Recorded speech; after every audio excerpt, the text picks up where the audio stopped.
The consequences of the recent mayoral and local elections in England is beginning to sink in for some. I hope especially for that silent majority who decided not to vote and allowed England to slide further into Islamisation and abyss. This was one of the scenes of jubilation after the recent local election results. This is Mothin Ali, the Green Party candidate for Gipton and Hare Hills. Let's see his reaction after winning. Palestine will be free! 3 years ago we started this campaign. I started alone. Look how long when you use his back off. Don't do that, it's a win for the people of Hare Hills and Gipton. It's a win for the people of Gaza who have been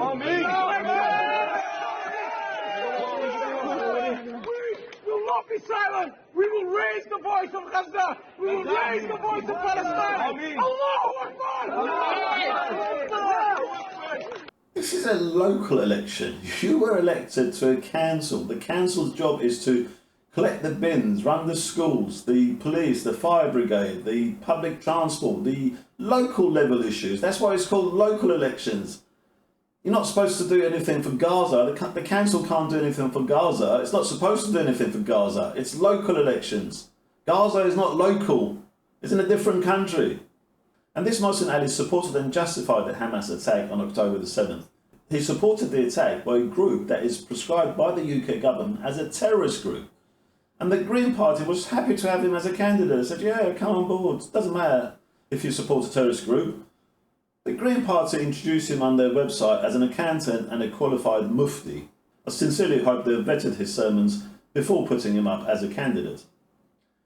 And already a grassroots Muslim vote campaign, supported by several controversial organisations, has given 18 demands to Sir Kier Starmer, the leader of the Labour Party and probably our next Prime Minister. I won't bore you with reading all of the 18 demands, but let me just read a few of them. They've asked the Labour leader to apologise for his stance on the Middle East crisis, to allow Muslims to pray in schools, to sanction companies that operate in Israel. That means we won't be able to use mobile phones and many other devices because a lot of these products use Israeli innovations. They've asked him to remove the government's new extremism definition, obviously because they fall in that definition themselves, and adopt the all-party parliamentary group of British Muslims definition of Islamophobia, which means we'll all be deplatformed from social media. We won't even be able to say Islam was spread by the sword if this definition of Islamophobia is adopted. They've asked him to commit 7% of the local government pension scheme and public sector pensions to ethical and Islamic funds. In other words, more funding to advance their Islamic agenda. We don't know who the leaders of this Muslim vote campaign are or where their funding is coming from.